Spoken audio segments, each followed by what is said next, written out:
നമസ്കാരം സുഹൃത്തുക്കളെ. ഇന്ത്യയിലെ ഹൈന്ദവരിൽ അല്ലെങ്കിൽ ലോകത്തുള്ള ഹൈന്ദവരിൽ 99% ആളുകളും കണ്ടിട്ട് പോലുമില്ലാത്ത മനുസ്മൃതി എന്ന ഗ്രന്ഥത്തെ മുൻനിർത്തിക്കൊണ്ട് സ്ത്രീകൾക്ക് സ്വാതന്ത്ര്യം വേണമെന്ന തരത്തിൽ ഇന്ത്യയുടെ പ്രതിപക്ഷ നേതാവായ പപ്പു എന്ന രാഹുൽ ഗാന്ധി ചില പരാമർശങ്ങളൊക്കെ നടത്തുകയും ഇവിടുത്തെ മാധ്യമങ്ങളിലടക്കം അത് വലിയ വാർത്തയാവുകയൊക്കെ ചെയ്ത കാഴ്ച നമ്മൾ കണ്ടതാണ്, വാർത്ത നമ്മൾ വായിച്ചതാണ്. ഏറ്റവും രസകരമായിട്ടുള്ള കാര്യം, ഇയാൾ ഇത് പറയുമ്പോൾ ഇയാളുടെ കൂടെ മതവേഷത്തിൽ മൊത്തം മൂടിപ്പൊതിഞ്ഞു നിന്ന ഒരു സ്ത്രീ കൂടി ഉണ്ടായിരുന്നു എന്നതാണ്. ആ സ്ത്രീ പക്ഷേ ഹിന്ദുവല്ല, ഒരു മുസ്ലിമായിരുന്നു. ഇയാൾ 5 വർഷം കഴിഞ്ഞ് പിന്നെയും കുറച്ച് നാളും കൂടെ അടുത്ത തെരഞ്ഞെടുപ്പ് ജയിച്ചു. പിന്നീട് അയാൾ അത് മാസങ്ങൾക്കുള്ളിൽ രാജിവെച്ചു. അപ്പോൾ അങ്ങനെ 5 വർഷത്തിൽ കൂടുതൽ കേരളത്തിലെ ഒരു മണ്ഡലത്തിൽ MP ഇരുന്നിട്ടുള്ള ഒരാൾ കൂടിയാണ് ഈ പപ്പു എന്നോർക്കുക. അയാൾ രാജ്യം മുഴുവൻ ചർച്ചയാക്കത്തക്ക തരത്തിൽ മനുസ്മൃതിയെ പറ്റിയൊക്കെ പറയുമ്പോൾ ആലോചിച്ച് നോക്കുക, ഹിന്ദുക്കളിൽ ബഹുഭൂരിപക്ഷവും ഈ സാധനം, ഇങ്ങനൊരു സാധനം അതിൻ്റെ പുസ്തകം കണ്ടിട്ട് പോലുമില്ല. ഇനി എല്ലാം പോട്ടെ, രാമാനന്ദ സാഗറും അദ്ദേഹത്തിൻ്റെ കൂടെയുള്ള ആളുകളും ഇല്ലായിരുന്നുവെങ്കിൽ ഇപ്പോൾ പോലും ഇന്ത്യയിലെ ഹിന്ദുക്കൾക്ക് രാമായണം എന്തെന്നോ അല്ലെങ്കിൽ മഹാഭാരതം എന്തെന്നോ ഒക്കെ അറിയാവുന്നവർ വളരെ കുറച്ചായി പോയേനെ. അങ്ങനെ 2 ടെലിവിഷൻ സീരിയലിലൊക്കെ വന്നുകൊണ്ട് മാത്രം കുറേ പേർക്കൊക്കെ ആ കഥയെപ്പറ്റി ഏകദേശം ധാരണയുണ്ട്. അതും കൂടി ഇല്ലായിരുന്നെങ്കിലുള്ള അവസ്ഥ ഒന്ന് ആലോചിച്ച് നോക്കി. അങ്ങനെ ജീവിക്കുന്നവരാണ് ഹൈന്ദവർ. അവരുടെ മുന്നിലേക്കാണ് അവർ കണ്ടിട്ട് പോലുമില്ലാത്ത മനുസ്മൃതിയും കൊണ്ടുവന്നിട്ട് ഈ തൊലിഞ്ഞ ഡയലോഗ് അടിക്കുന്നത്. അയാളെ പറ്റി പറയുമ്പോൾ ഇനി സഭ്യമായ രീതിയിലൊന്നും പറയാൻ പറ്റുമെന്ന് തോന്നുന്നില്ല. കാരണം അയാൾ ആകപ്പാട് കിളി പോയി നിൽക്കുകയാണ്. സകലമാന രീതിയിൽ നോക്കി നരേന്ദ്രമോദിയെയും BJPയും താഴെ ഇറക്കാൻ അവസാനം ജെൻസി എന്ന് പറഞ്ഞ കൂട്ടരെ കൂടി ഇറക്കി. ഈ ജെൻസി എല്ലാ കാലത്തും ഇവിടെ ഉണ്ടായിരുന്നു, അല്ലാതെ ഇപ്പോൾ പൊട്ടിമുളച്ച സാധനമല്ല ഈ ജെൻസി എന്ന് പറയുന്ന സാധനം. അങ്ങനെ വരുമ്പോൾ വീണ്ടും അയാൾ ആ പഴയ മനുസ്മൃതിയും ജാതീയതയും മറ്റുമൊക്കെ പോയിക്കൊണ്ടിരിക്കുകയാണ്. കാലം മുന്നോട്ടാണ് പോകുന്നത്. ലോകവും അങ്ങനെ തന്നെയാണ്. അമേരിക്കയിലും സൗദിയിലുമൊക്കെയാണ് ഏറ്റവും അവസാനം അടിമത്തമൊക്കെ നിരോധിച്ച രാജ്യങ്ങൾ. ഏതാനും വർഷങ്ങൾക്ക് മുമ്പ് ഒരു കറുത്തവർഗ്ഗക്കാരനെ ഒരു പോലീസുകാരൻ കാറിൻ്റെ സൈഡിൽ വെച്ച് ഞെക്കിക്കൊന്ന വാർത്ത നമ്മളെല്ലാം കണ്ടതാണ്. ഇന്നും അത് ഏറിയും കുറഞ്ഞുമൊക്കെ പാശ്ചാത്യ രാജ്യങ്ങളിൽ പോലും നിലനിൽക്കുന്നു. ഇതുപോലുള്ള ചില, നമ്മുടെ ഇവിടെ പറയുമ്പോൾ ജാതീയത എന്ന് പറയും, മറ്റുള്ള സ്ഥലത്തൊക്കെ പറയുമ്പോൾ വർണ്ണവെറിയെന്നും അതുപോലുള്ള കാര്യങ്ങളൊക്കെയാണ് പറയുന്നത്. അത്തരം കാര്യങ്ങൾ ഇന്നും ഏറിയും കുറഞ്ഞുമൊക്കെ നിൽക്കുന്നു. പക്ഷേ അവിടങ്ങളിലൊക്കെ അത്തരം ചർച്ചകളല്ല, അവർ കുറേ മുന്നോട്ട് പോവുകയാണ്. പക്ഷേ നമ്മളിവിടെ എന്ന് പറഞ്ഞു കഴിഞ്ഞാൽ 6-ാം നൂറ്റാണ്ടിലേക്കും 1-ാം നൂറ്റാണ്ടിലേക്കും അതിന് താഴോട്ടുള്ള ചർച്ചകളാണ് ഇവിടെ ഇപ്പോഴും നടത്തിക്കൊണ്ടിരിക്കുന്നത്.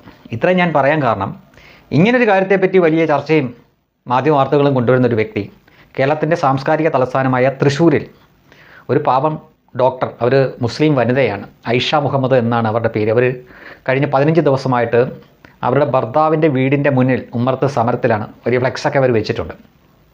കാരണം ഇതിനകം തന്നെ നിങ്ങൾ അറിഞ്ഞു കാണും, അവരുടെ ഭർത്താവ് ഇവരെ നിയമപരമായിട്ട് വിവാഹമോചനം ചെയ്യാതെ, പണ്ടൊക്കെ ആയിരുന്നെങ്കിൽ 1 ചൊല്ലി 2 ചൊല്ലി 3 ചൊല്ലി എന്നൊക്കെ പറഞ്ഞ് മുത്തലാഖ് ചൊല്ലാമായിരുന്നു. ഇപ്പോൾ അത് പറ്റില്ല. ഇന്ത്യൻ സർക്കാർ അത് നിരോധിച്ചിട്ടുണ്ട്.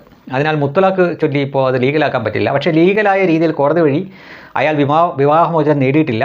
അങ്ങനെ തന്നെ അയാൾ മറ്റൊരു സ്ത്രീയെ വിവാഹം കഴിച്ചു ജീവിക്കുന്നു എന്നാണ് ഇവർ പറയുന്നത്. അവർ വിവാഹം കഴിക്കുന്ന സമയത്ത് 100 പവൻ സ്വർണം, 10 ലക്ഷം രൂപ. നോക്കൂ, എത്ര കാര്യങ്ങൾ ഇവർ കെട്ടിപ്പൊക്കി വെച്ചിരുന്ന, നമ്മളെയൊക്കെ തെറ്റിദ്ധരിപ്പിച്ച് എത്ര കാര്യങ്ങളാണ് ഇവിടെ ഒരേ സമയം പൊളിയുന്നത് എന്ന് ഒന്ന് ആലോചിച്ച് നോക്കുക.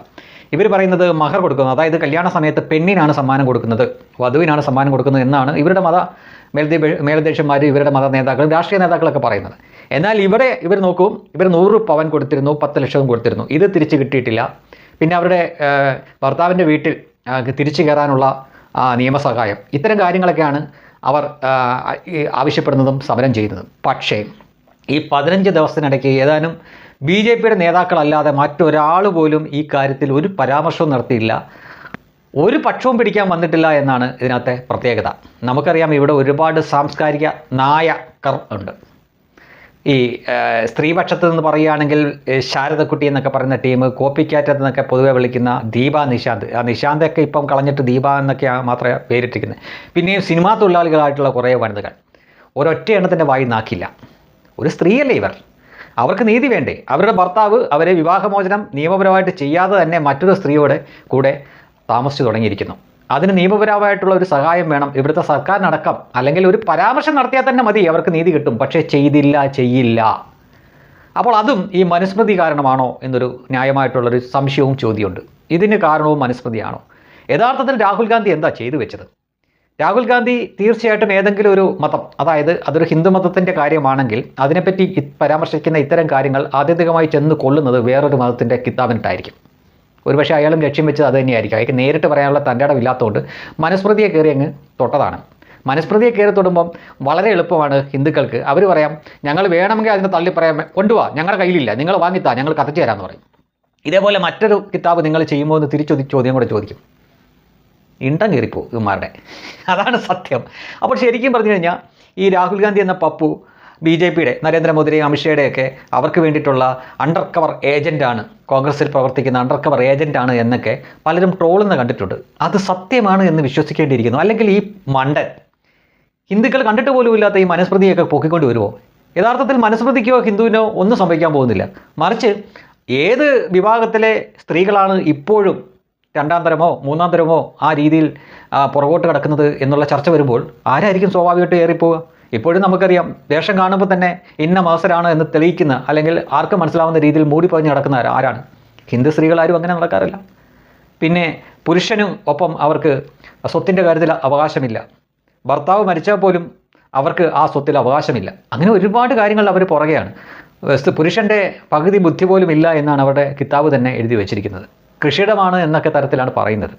പ്രസവിക്കാൻ പലകത്തട്ടിൽ കിടക്കുമ്പോൾ പോലും, പ്രസവ വേദനയെടുത്ത് കിടക്കും പോലും ഭർത്താവിന് അവരോട് വേഴ്ച നടത്താൻ അയാൾ മുട്ടി നിൽക്കുകയാണെങ്കിൽ അതിന് അനുവദിച്ചു കൊടുക്കണം എന്ന് പോലും പറയുന്ന ഉസ്താദുമാരുടെ പ്രഭാഷണങ്ങൾ കേട്ടുകൊണ്ടിരിക്കുകയാണ് നമ്മൾ. ആ കാലത്ത് വന്നിട്ട് ഹിന്ദുവിന് വേണ്ടാത്ത, അല്ലെങ്കിൽ പോട്ടെ, ഇവിടെ വളരെ ചുരുക്കം ആളുകൾ മാത്രമായിരിക്കും ഈ സാധനം, മനുസ്മൃതി എന്ന് പറഞ്ഞ സാധനം കണ്ടിട്ടുള്ളത്. അവരെ ഉദ്ധരിക്കാൻ ഇത്രയും മൊത്തത്തിൽ അടച്ചു പറയേണ്ട കാര്യമൊന്നുമില്ലല്ലോ. അവരാരും ഇവിടെ ഭരണമോ അല്ലെങ്കിൽ മറ്റുള്ളവരുടെ മുന്നിൽ നിങ്ങൾ ഇങ്ങനെ ജീവിക്കണം എന്ന് പറയാറില്ല. ഒരു ഹിന്ദുവിനോട് പറഞ്ഞാലിട്ട് അനുസരിക്കത്തുമില്ല.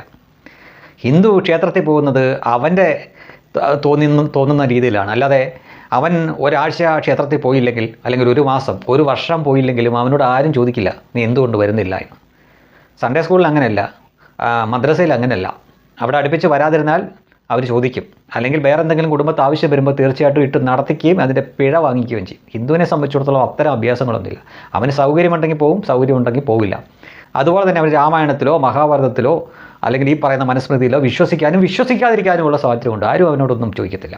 അത്രയും സ്വതന്ത്രമായിട്ട് ജീവിക്കുന്നൊരു സമൂഹമാണ് അവർ. അവരുടെ മുന്നിലോട്ടാണ് അവർക്ക് പോലും താല്പര്യമില്ലാത്ത, അവർ പോലും കണ്ടിട്ടില്ലാത്ത മനുസ്മൃതിയും പൊക്കിക്കൊണ്ട് ഈ രാഹുൽ ഗാന്ധി വരുന്നത്. യഥാർത്ഥത്തിൽ അത് മറ്റൊരു മതസ്ഥരെ, അവരുടെ ആ സമുദായത്തിൽ ഇന്നും ഉള്ള ഈ ജീർണതകളെ നേരിട്ട് പറയാൻ തൻ്റെ ഇടമില്ലാത്തതുകൊണ്ട് ഹിന്ദുവിൻ്റെ മേൽ ചാരിക്കൊണ്ട് ഉള്ള അഭ്യാസമാണ് പപ്പു നടത്തുന്നത് എന്നാണ് തോന്നുന്നത്. എന്നാൽ അദ്ദേഹം കൂടി 5 വർഷത്തിന് മുകളിൽ MP ആയിട്ട് ഇവിടെ നിന്നിട്ടുണ്ട്, വയനാട്. ആ സ്ഥലം കേരളത്തിലാണ്. അവിടെ തന്നെയുള്ള തൃശ്ശൂരിൽ ഒരു ഡോക്ടർ, അവർ കഴിഞ്ഞ 15 ദിവസമായിട്ട് സമരത്തിലാണ്. അവരുടെ ഭർത്താവ് അലി എന്ന് പറഞ്ഞ വ്യക്തി അവരെ വിവാഹമോചനം ചെയ്യാതെ തന്നെ മറ്റൊരു സ്ത്രീയായിട്ട് കഴിയുന്നു. അവർക്ക് നീതി വേണം. മിണ്ടില്ല, ഒറ്റ എണ്ണം മിണ്ടില്ല. ഇവരൊക്കെ മിണ്ടുമായിരുന്നു ഇതേ സ്ഥാനത്ത് ഒരു ഹിന്ദു സ്ത്രീ ആയിരുന്നു എങ്കിൽ. ആ വ്യത്യാസം എന്താണ് എന്ന് നിങ്ങൾ മനസ്സിലാക്കിയിരിക്കണം. ആ വ്യത്യാസം കേരളത്തിലെ ജനങ്ങൾ, നിഷ്പക്ഷമായിട്ടുള്ള ജനങ്ങൾ കൂടി ഇപ്പോൾ മനസ്സിലാക്കുന്നുണ്ട് എന്നതാണ് ഇതിലേറ്റവും പോസിറ്റീവായിട്ടുള്ള കാര്യം.